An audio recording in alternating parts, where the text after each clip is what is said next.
parents. Okay? Okay? I don't know how things gonna turn out for you.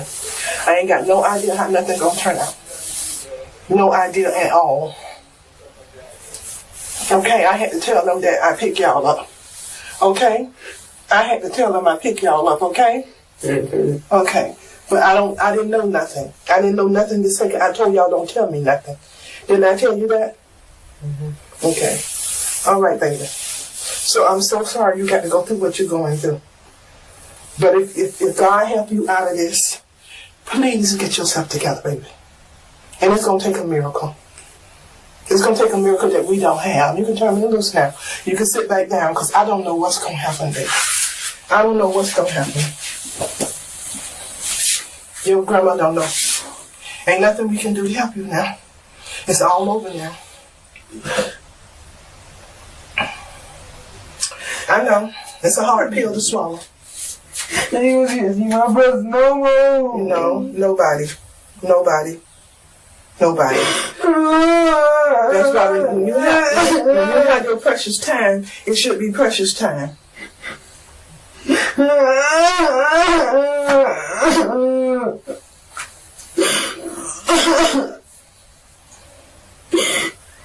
I didn't get to get that girl right yet. Well, Andre, you have to mind your company that you keep. And I always tell you that to mind your company that you keep. Hey, welcome to Let's Talk Nation. I'm your man, Rod Love, and boy, I tell you, that is a gut buster right there. Hey, the general is on special assignment tonight, and I have joining me is the very distinguished Doc Polite. Doc, how you doing tonight, brother? Hey, I'm doing good, man. That's heart wrenching right there. Every time I see it, I hear something else. Grandma said it's gonna take a miracle, and we don't have a miracle. If that's not the epitome of despair and hopelessness, for your grandmother to stand there and tell you your situation is not even going to get a miracle to get you out of it, you in trouble. Yeah, Doc. And Doc, let's set the backdrop for this, man.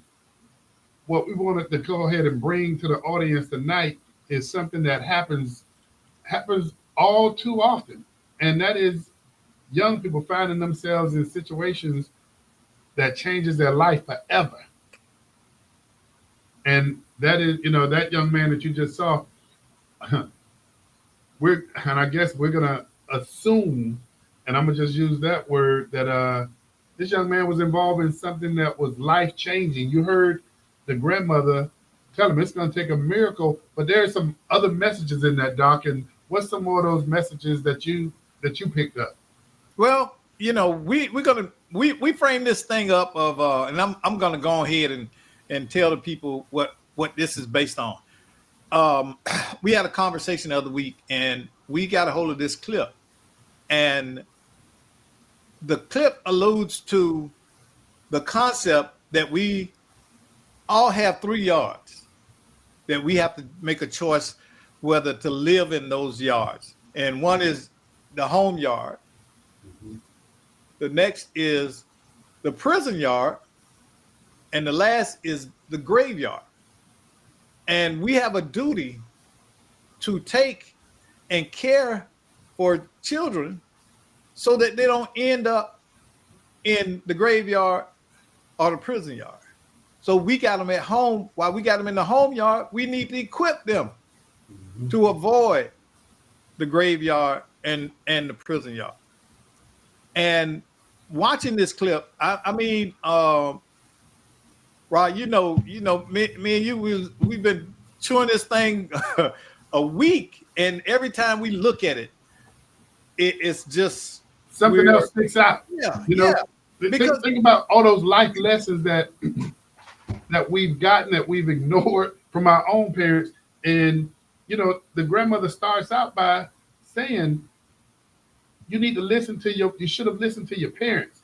Then she goes into the part that people didn't see is when she told him to get up and give me a hug, baby. And then had to tell him, let me go. You can let me go now. Doc, how old you think that kid was? I'd say he's about 14, 15. I think, and just by the fact, and we were talking on the break about this, just by the fact that we are seeing this, usually in this in the process, this kind of stuff doesn't make it to the public airwaves. Mm-hmm. So we have concluded more than likely this kid has already been adjudicated, and he was probably adjudicated as an adult, because it seems as if whatever happened is horrific. Yeah. Because just by the despair, and I mean, I hate to hear that kid's cry. You know, he knows in his heart of heart that the world is gonna drop on him. But Doc, just like I mentioned to you before, this is something, man. I truly believe that you need to show clips like this in the schools. This needs to be something that there's a focus in the school on better decision making, because what's taking place with a lot of these young people's lives, man, is changing. It's going to change. We see more and more of these clips on a regular basis, Doc, to where you have young men going away for 20, 30 years. And again, Doc, I think when we look at communities where you have a high rate of delinquency, you have a high rate of calls for service by law enforcement, SRO involvement, I think, Doc, these are the kind of curriculums, if you would, that these young men and young ladies need to be exposed to. And that's why, Doc, we're showing this tonight, because there ain't no coming back from that, Doc. Mm-hmm. Well, I found the nexus of this. Here's what happened. This happened in Jacksonville.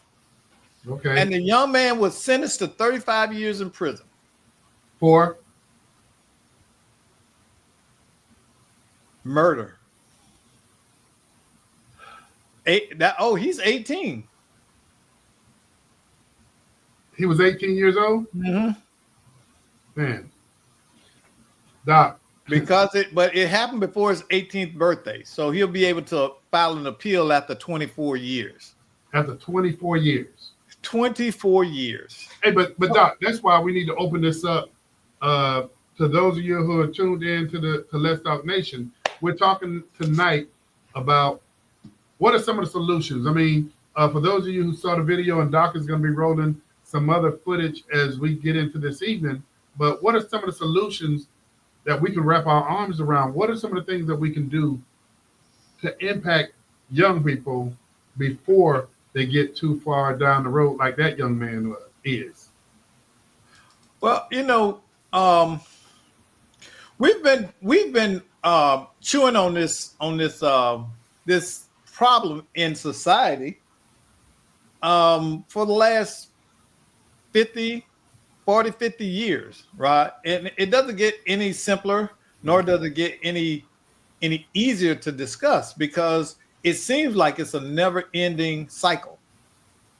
And we are seeing absolutely more kids, more young people who are getting caught up in situations like this. But Doc, where do you start first, though? I mean, and I'm gonna tell you where I would suggest you start first. You gotta hold accountability at home first before we start looking at other places to blame. Schools not doing their job. So some people like to say, we have the faith community that's over on this other side, and people are asking how much engagement is taking place there. We got to look at what are the assets in communities, but at the same time, we got to hold community and families accountable. You just pointed out something, and I'm not aware. I'm not sure you even think about it. How do we so easily move to the school and to the church and bypass the families and the parents first? They should be first in line. And that's what I was saying. Accountability needs to start at home first. Well, they are starting to see, the courts are starting to see it that way, and they're going to start sentencing parents Because because I'd be interested. I'd be interested in what our audience has to say about that too, Doc. Hey, if you're tuned in, we'd like to hear what your perspective is as to where do we need to start. What are some of the solutions in addressing the issues that are plaguing young people? And that phone number is 407-921-6195. We'd like to hear what you have to say. and y'all go ahead and throw it in the chat as well. We got chat. You can click on it and put your answer right there or your ideas, and we'll put it up on the screen and talk about it. You know, Doc, we got a caller here. Hey, okay. We have Mr. John Burns with us tonight. John, how are you doing? Oh, hold on 1 second, John. I don't know. Hold on 1 second, John. We have a little technical glitch here. All right, I think we have you, John. You there? Okay, yeah, I'm here. So what do you think, John? Well, we have a fundamental flaw in our society, Ron. The fundamental flaw is that literally every is all reactionary, it's all punitive, it's not preventive. Let me give you an example. We have a thing called conflict resolution or de-escalation. But doesn't conflict resolution presuppose? We're reacting to conflict. We're not preventing it, right? Same thing with we're resolving conflict that exists. So we're reacting to conflict. We're not preventing it. Likewise with de-escalation, aren't we de-escalating something that's already in conflict? So conflict resolution as a system, which we use to get out in front of and prevent further escalation and violence, but we are reacting to conflict. And since there are humans who will express their conflict with violence, and we see that on college campuses across the nation, right? So these humans are expressing their conflict with violence. So if you truly want to prevent violence, don't you have to get out in front of conflict? And John, yeah. To do that. And John, you're right on point. But let me ask you this question. And John, please let everybody know your company, who you represent. Sure. And my company is the Center for Aggression Management, and our system is designed to get out in front of conflict and prevent it. We call it the Critical Aggression Prevention System, or CAPS. But the same problem exists with sexual harassment. Doesn't that represent someone already exhibiting sexual harassment behavior? Bullying in our schools, already exhibiting bullying behavior. These systems are punitive systems, Rod. They're designed to identify an offender and punish that offender. This is why we have good kids, going into high school and then transitioning into jail or prison. Because we're not getting out in front of this behavior, we're reacting to this behavior. So John, how do we get out in front of it? Because Doc and I are old school. We remember the days of biopsychosocials. So tell me, how did you get out in front of it? Well, in our day, because I'm from the same era, we had parents who were engaged. Mm-hmm. You know, the old saying was back in the 50s when before there was air conditioning, everybody used to sit out on a patio or porch. You're right. And you saw what was going on. You didn't dare do something wrong because someone would tell your parents. It was a village. It was a village back then. That's right, exactly. But now, everybody's inside, nobody sees. So we've also lost much of that as well. So my only hope here is if we can get out in front, and that's what we're talking about. Mm-hmm. Now, I mean, look, we don't have the time to try to do this today on the show, but what we've tried to develop is this: identify what is aggressive behavior, because if we call it aggressive behavior, we can get out in front. That's what we discovered were these precursors to conflict, to bullying, to abuse, discrimination, and even violence. I mean, violence is the worst because what is this system of violence? It's called active shooter response training. What are you doing? You're responding to an active shooter who's already murdering people. So That's unacceptable. So John, let me ask you this question, because I like where you're going with this. But John, we have, and Doc and I talked about this on the earlier show. Yes. We see now where there's more money in the treatment versus the cure. Yes. And we see, and particularly, and I'm gonna say here in Orange County, and I gotta take my hat off to Orange County because it's trying to be proactive. You see different funding streams that's dealing with youth trauma, youth violence, and things of that nature. But John, what can your company bring to the forefront that's teaching or training these different programs so that they can look for red flags? Well, I'll tell you what, this is exactly what we'd like to be able to achieve for you. But, I mean, God love them, law enforcement is so wrapped up in responding, they just don't have much of a mindset for prevention. And so I've hit walls every time I've tried to work with law enforcement. You've seen me try to do that in the past, right? So it's a real struggle there. But if we could give, I mean, if we got this, and Doc will appreciate this, we got this scientifically validated as reliable. So we're identifying human-based indicators, precursors to conflict, bullying, abuse, discrimination.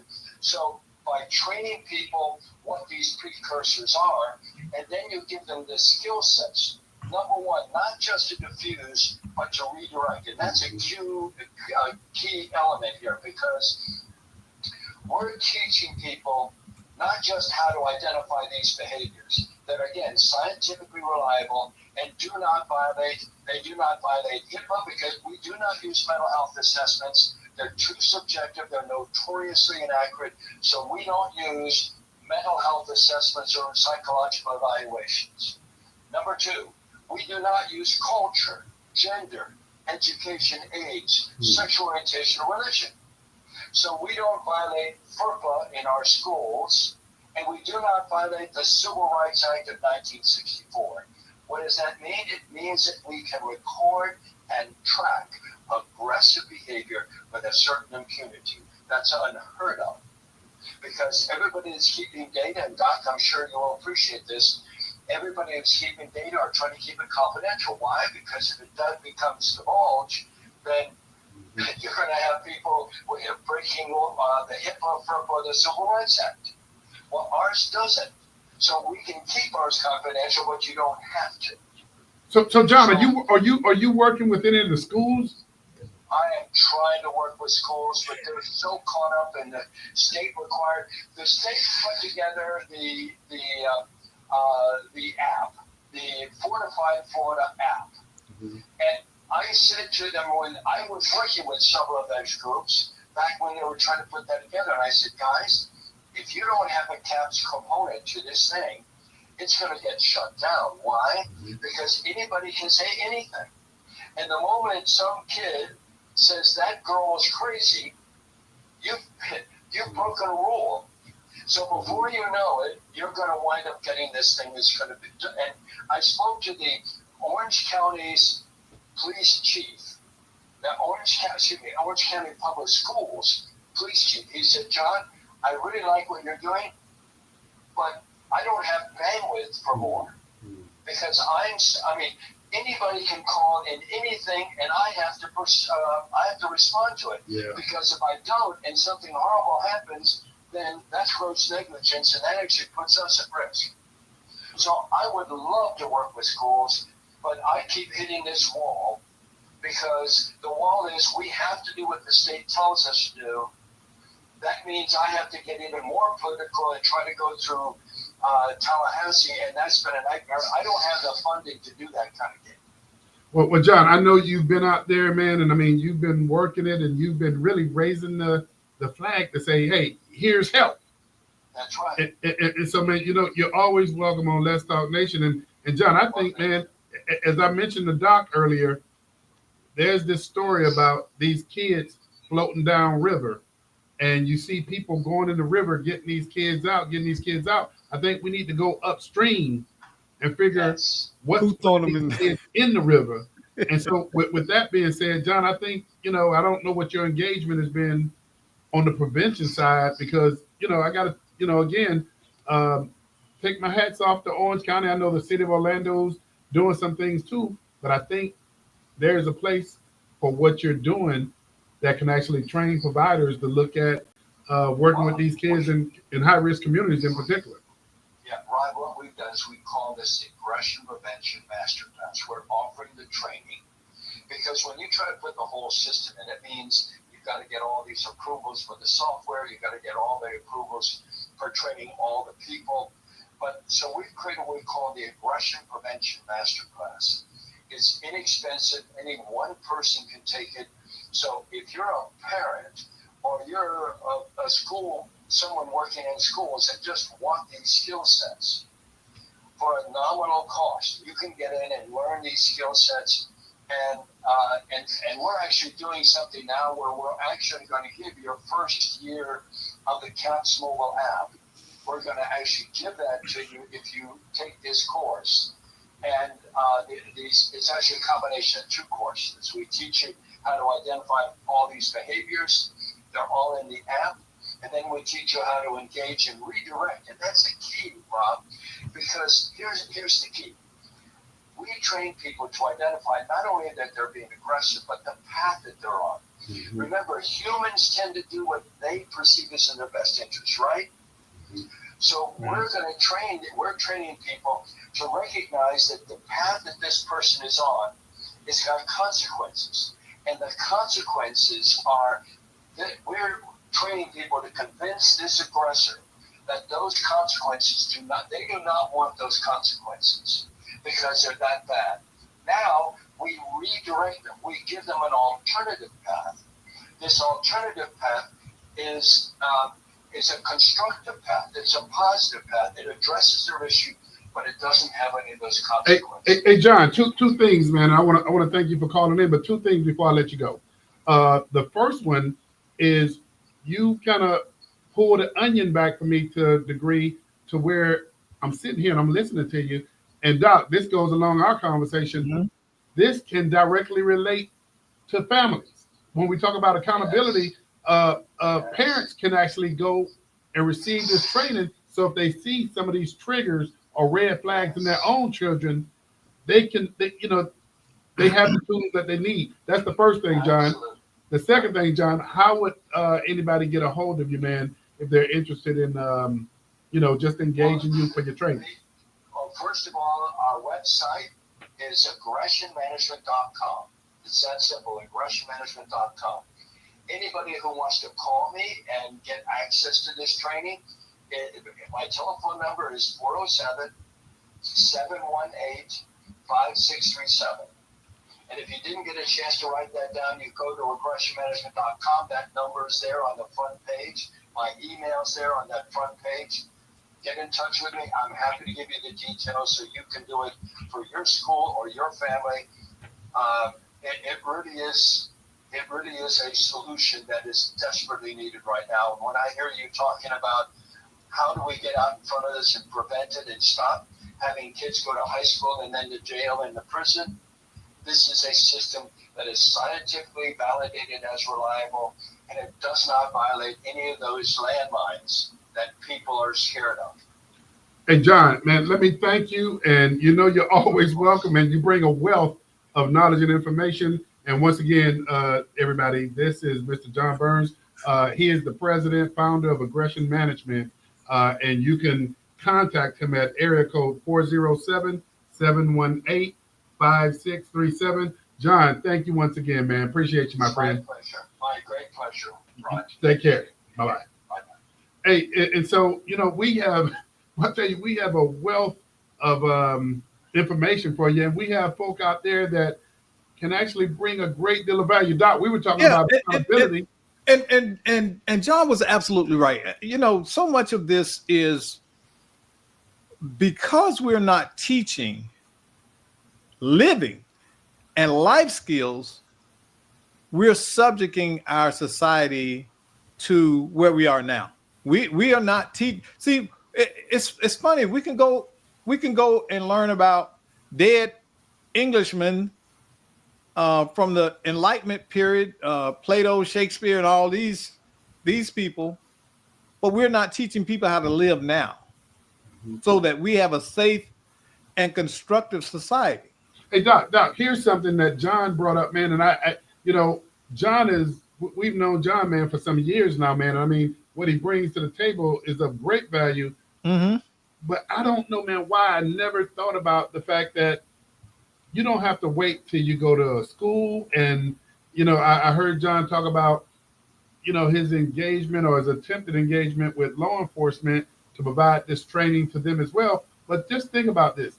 If you're a parent out there and you're looking at how do you help your child or your children, here's a training for you.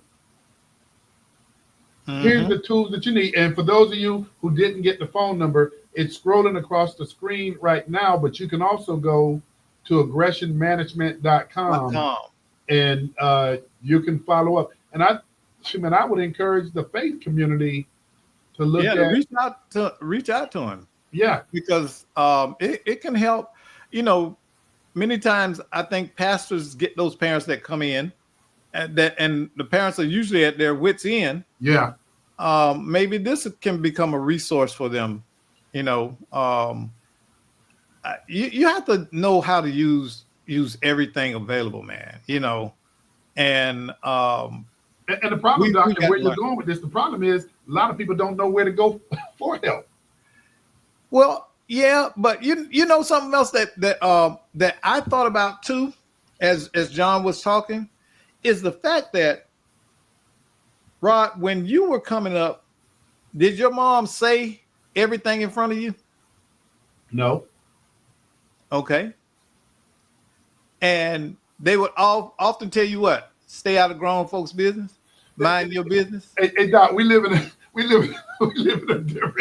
a different time, because you and I mean, kids hear us talk about our parents telling us to go get a switch, and if we didn't go get the right size, they go pull up the tree. We live in a different time now. But it's children. not that, because yesterday, I was thinking, this is what when he was talking, it triggered what I watched yesterday. I was on Facebook, and this young mom, the kid had to be about, it looked like one of them was probably about 24 months, 36 months. And the other one was probably kindergarten age. And then she had one that was probably second, third grade in the car with her. And she started rapping. And all this stuff come popping out her mouth. Now, I don't know about you, but I couldn't see Velma spitting rhymes and cussing like that. No. And I told you, I never knew my mama cussed that much until I got to be an adult. But I definitely remember her not saying things or telling me, leave the room, go outside or go to your room. So I would not be exposed to whatever discussion was going on that was not for my absorption. You're right. Hey, Doc, you and I, we spoke earlier, and we talked about programs like Scared Straight and things of that nature. Yeah. Doc, if you could, and I don't know how many clips we have available, we wrote one clip of a young man who, as you mentioned, was sentenced to 35 years to prison for murder. These are things that are taking place, unfortunately, every day in communities around the country. But I think we do ourselves a disservice by not showing this to young people. Yeah. So I'm going to, this next clip I'm going to show you is I just want to get your reaction about what this young man does. In court after an admitted killer is caught on camera smiling during his sentencing. A judge fed up with that casual attitude stopped the proceedings in a surprising move. 7 Action News reporter Shelley Childers live in the newsroom right now with what happened next. Shelley? Well, Stephen, it's a case of a murdered Ann Arbor teen, and it was quite a shakeup in court today. The judge asked the prosecutor to throw out the sentence agreement and take this case to trial. There was a long recess as everything was put on pause because of this 17-year-old's behavior. Donta Wright sat in court smiling and nearly laughing as a mother shed tears for her son shot and killed by Wright. I've lost laughter and love. I no longer have the hope of having grandchildren. I've lost the enjoyment of holidays and birthdays and of everyday life. Wright addressed the court showing no remorse. I just want to tell y'all, I'll be home soon. R.I.P. Keon. I love my family.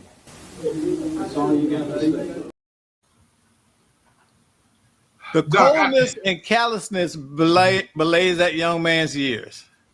Can you just just think of the environment in which that developed? That's learned behavior. That comes from somewhere, right? You unless you are a complete sociopath, you often don't have that kind of behavior. So that was what earlier in the earlier show I was talking about environment. That's what my point. That environment that he was in more than likely influenced this man to behave and believe that behavior is okay. He's calling out to the streets, letting them I'll be home and all of this stuff. Okay. So how can these kids be so cold? How can they be so nonchalant? And you know, Doc, that's why we're having this conversation tonight. You know, some people, I mean, as we've had conversation about this, we've had defenders of mental health, and okay, I get that part. We have individuals that talk about coming from socioeconomic deprived community. Doc, these young folk, I don't think they understand the level of consequences in which they find themselves in when you see this type of stuff, Doc. I mean, that's why I think we do a disservice to communities when we don't show this, because we showed a young man earlier who started bawling, you know, like a child. Yeah. And then we see this side of this young man who just, you know, if you look at that smirk on his face, it just does something to you. But Doc, I think, man, we got to figure out how do we continue to show what's taking place so that this becomes real to young people, becomes real to communities. But then, as we had John on, we got to figure out how do we access the tools that we need. Well, we got to find out the tools that we need. That's the $1 million question right there. Because it, like I said, for the last 50, 40 years, the tools that we have been using have not significantly made a dent in this phenomenon. And Doc, here's something, Doc, and I'm sorry for interrupting you, but here's something that has come to mind, and I think all four of these are tools, and all four of these need to be used, and these are also the four pillars that when Orange County had its Orange County Citizen Safety Task Force, these were the four pillars: prevention, intervention, enforcement, and prosecution. All of those have to be used, Doc. Exactly. But where are we? We're right back to the old standby reactionary. We don't do anything, make any significant changes until we have to react, you know, and that's usually when something is so horrific, it insults our sensibilities, and there's an outcry from the community. Then the politicians say, oh, we're going to throw together this task force, and they're going to put the task force there. The task force is going to make these great suggestions, and they'll say, okay, thank you, task force. We got it now from here. And this minute the task force disbands, they throw the file in the top drawer and go on. And let me say this, Doc, because I don't want to be dismissive, because and you're familiar with this. There's some programs out there that's doing some great work in changing young people's lives. I don't want to start naming one, because there's a whole lot of them that I'm familiar with that are doing some great work. Doc, I think what we need to do is look at the outcomes from these programs, make sure that they're being paraded as much as we are in here talking about these young folk And who are and you just, but you know what one of the key elements of their success is? what's that?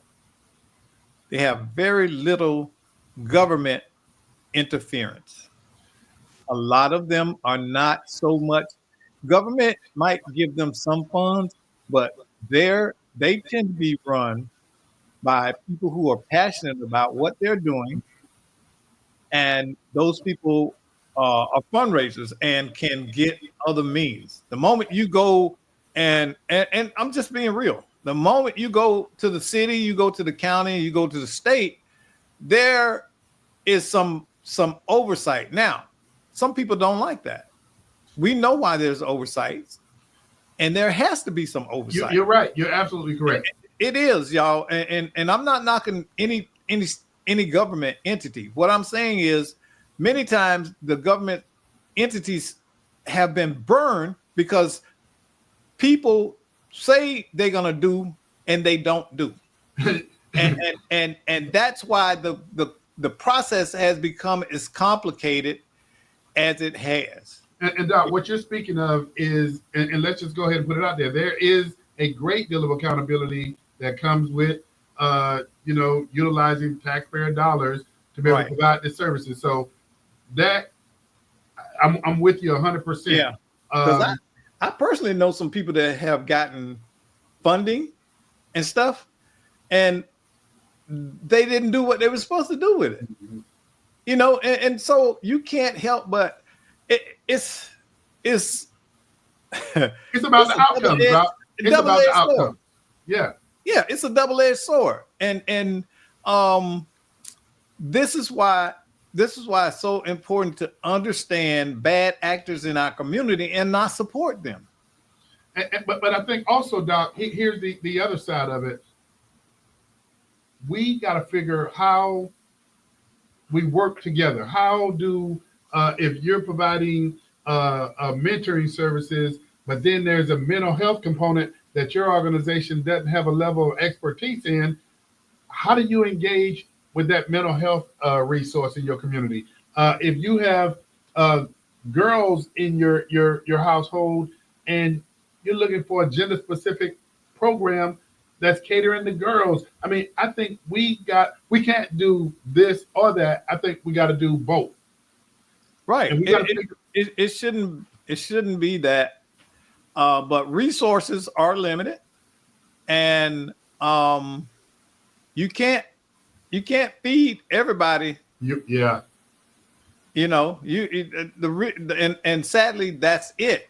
But what we need to start doing is reducing the production of dysfunction, and that was something that John was talking about. Stop making these dysfunctional kids. Stop, like you said, go upriver and see who's throwing them in. And that's who you get. The people that's throwing them in, that's who you punish. See, and they'll stop throwing people in. So if we go and start making parents accountable, financially accountable, or morally accountable, and make them subject to supervision, training, and all of this, when they get that first child, and we have to intervene. Oh no, you're gonna go take some parenting class for a while. Hey Doc, what about this? What about, because there's a whole lot of moving parts to this. Single parent family. One of the things we talk about is the responsible fatherhood initiative, with having men present in the lives of their children. We talked about mental health. I mean, there's a lot of different moving parts to this. Yeah.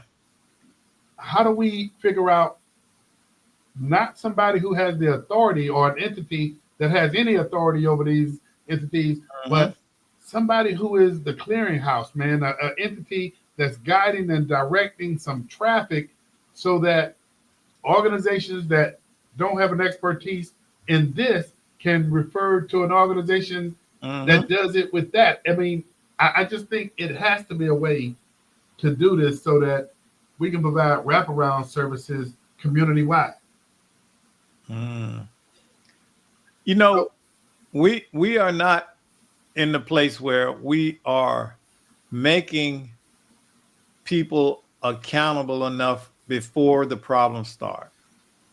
Okay, we're just not, and we're acting like people will go and learn this stuff on their own. We're pretending that new parents will automatically learn how to parent and turn into to June and Ward Cleaver and raise this all-American family with no problems and everybody goes to school and all of that, and we're not.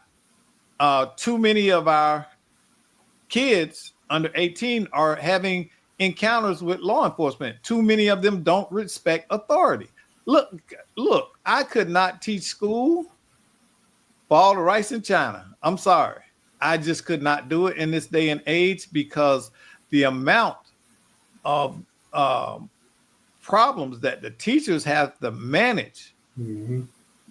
They spend more time on behavioral issues and conduct issues than they do teaching. And it takes that one child in that class to impact everybody else's learning. And Doc, we talked about it on the other show. Third grade reading levels. Yeah. The information is out there, man. I mean, Doc, we just got to figure, how do we circle the wagon, so to speak? And we tolerate it because your child can come home, Amy can come home and say, Dad, I'm having trouble reading. And you like, well, wait a minute. Why are you having trouble reading? Is the teacher helping you? Yeah, but she spent all her time with this boy in class who always acting up. That telling you right there, your child is being denied an education and the attention of the teacher that she needs to succeed. And it's not only her, it's the other kids as well. So now because the teacher has spent at least 40% of her day engaged in behavior control, you've robbed those other kids of 40% of learning time, of face time, or interaction time to follow instruction. And Doc, but here's the other part, and I get what you're saying. Here's the other part, and I'm gonna tell you, here's something I used to do at home, and that is, I used to ask my daughters, where your books at? When I'm walking through the house and I'm sitting back saying, when you gonna pick that up? You know me, Doc, with my girls. When you gonna pick that up? A lot of what we do has to start at home too. Yeah, but I was laughing because I was thinking about the joke about the kid didn't want their dad to do help them with their homework. Yeah. Because every time you help me, I get a D. So sometimes, hey, home ain't the place to get that help. So but I understand what you're saying, and the whole thing is, it used to be that you weren't the exceptional father. You were what your fathers did. Right. You're right. Now, someone doing that is exceptional. That's like women now say, "Oh, John, he stayed home with the kids." Well, that's his kids. Those his kids. You're right. He ain't babysitting. Them his kids. Oh, he stayed home and babysitted the kid. No, those are his kids. Those his kids. You're right. Hey, Doc, but again, I think, man, and I know you got a repertoire of what we've been collecting. I think we got to show a lot more of this and let it be reflective, of the community, for the community to say, hey, this is reality. This is happening in our backyard. We got to do something about it. Yeah. And so many of us are not willing to stand up and speak up. You know, it's almost like the no snitching thing has muted our voices, that we can't stand up and say, here's right and here's wrong. Nobody, you know, everybody think you're judging them, and nobody wants to be judged now. And they'll pull out a Bible scripture and throw it at you. And you know me, knowing that I'm a Bible scholar and reader, I will break that scripture down to them and explain that that's not what that means. You're right. Doc, you got another clip? You got another clip for us? Yeah, let me show this one. I don't know where this one will take us, but we'll look at it. Safety alert: a 16-year-old boy was convicted of murder, will spend the rest of his life in prison. Joshua Coleman shot and killed Deasia Green in an alley last year. 13 Action News reporter Alexis Means was in court when the judge sentenced the teen. This family is absolutely devastated. They came to court for the sentencing, and they still don't have a motive to why their daughter was shot and killed. 16-year-old Joshua Coleman pleaded guilty to murder and was sentenced to life in prison. The teen shot Deasia Green in the back of the head in an alley. Coleman was stone-faced as Green's mother asked him why he killed her daughter. Why would Joshua do this to her? She didn't deserve it. She was a social butterfly. She didn't deserve it. Last year, Toledo police found the 15-year-old girl dead in an alley in the 1300 block of Page. Police said Green was a habitual runaway. The teen's parents reported her missing, but there was something different about this time. The prosecutors said an eyewitness came forward to help TPD solve this case.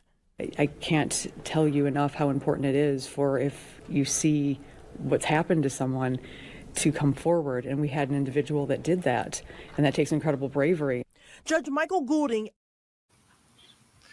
Doc, man, this is happening too often, man. And what's unique about this one is that both of these were troubled teens. If you paid attention, they were talking about this young lady habitually ran away, and that this time, you know, the family is something different. You know, what's going on in these households? I'm not saying this to be self-righteous. Hear me. I'm not. What I'm trying to do is encourage us to think, just what's going on? Why has this become so not acceptable, but expected? Expected things in our society. Why are we not shocked? Why are we not outraged? Why are we not up in arms and demanding systemic changes? We keep throwing this at the social workers, we throw this at the church, we throw this at the police and everything. And the two biggest influences the community and the parents, and they almost always are not included in the causation of these situations. You know, the thing that frustrates me, Rod, is I was raised hood. Okay, that means I know the behavior of certain groups and populations. Okay, I've been around that dysfunctional behavior and seen it in real time. So when I hear the excuses, they hit different with me, because I've actually seen a lot of this behavior played out, and I know that it's actually people with stupidity and ignorance driving them. They're not trying to learn. See, we want to make it Hallmark package. A lot of these people are not willing to learn. They don't think that they need to learn, and they want to live how they want to live. And to hell with what society says. You know, this is our world, and this is how we live. We got a code. You don't understand. Doc, you just said something as you packaged all of that up, man. I mean, we've heard, you know, we heard everybody, every other entity get blamed, or I guess put on Front Street. Yeah. What's taking place in the community. But when are we going to put the full court press on the community to say, hey, we got to get our arms around this. We got to be more accountable. And I mean, that when curfews in Orange County at one point in time, when unfortunately we had a streak of youth violence taking place, that, you know, curfews were being discussed. But when you talk about things such as curfews that directly impact communities, there was this outrage about, you know, okay, now we're gonna, you know, restrict the movement. And I'm not, listen, I'm not gonna pee on somebody's head and tell them it's raining. Okay, you know me, right? You know I'm a straight shooter. Here's the cycle I see. Okay, there'll be an incident, and in many communities there's outrage, right? There's outrage and everything, and people want to march, they want to sing, they want to hold candlelight vigils, and talk about change, but do nothing to change. Okay. And it's the same cycle. It's the same cycle over and over. If you I can tell you right now, we can get, you see how we playing these clips? Man, we could go back 20 years, Rod, and see thoughts and prayer clips. You're right. Over and over and over and over again, but no definitive behavioral changes in communities. And what people don't understand in these communities is that people who don't live in your community, they don't care about your community. They don't have to live with what you have to live with. So they're not going to fix your problem. And what do they look like coming to your community, fixing a problem you won't fix yourself? You won't even address it. So how are you looking outside for help when you won't help yourself? I don't know any, you know, I'm like this. See, I operate in wisdom and understanding. And it's like I tell people, I've had people call me, Doc, you know, I need you to pray for me. Now, a lot of Christians will not agree with me on this because they think that all Christians, a lot of people think Christians are doormats. And I tell them, no, I'm not going to pray with you. Have you prayed for yourself? Have you petitioned God? Have you stood before God and prayed? See, because he's going to hear your problem from you faster than he's going to hear your problem from me. Okay? And he's going to ask me, well, why didn't Brother Tom pray to me? I ain't heard from Tom. You got to start with self first. Exactly. And see, that's a lot of people's problem. They want somebody else to step in their life and solve it. I told you, social workers and counselors are for people who cannot manage their lives. And that's just the bottom line. And that's the reality of it. So Doc, as we, you know, because we're bringing this in for a landing, Doc, if you had to think about one major solution, one major step forward in terms of just trying to continue to address these issues that we're talking about with young people, what would that one solution be? Mandatory parenting class for every new parent for 5 years. You will go to kiddie college. Now you got to go through a whole process before you drive a car. Listen, in Germany, it takes 12 months to go to driving school. 12 months? 12 months. You gotta do a first aid class. You gotta do a driving theory class. Then you gotta do the actual, you know how you go to the school and drive and all that? You gotta do all of that. You gotta do all of that. And guess what? Because they are turning out professional drivers, there's very few accidents. And when you get on the Autobahn, there's no speed limit. Now, you know, I'm going this summer, so I might rent me a car when I get over there just to get on that Autobahn again. The last time I was on it, I was in the Jeep. You can't go that fast Well, hey, let me rent a Benz, and I can hit 200.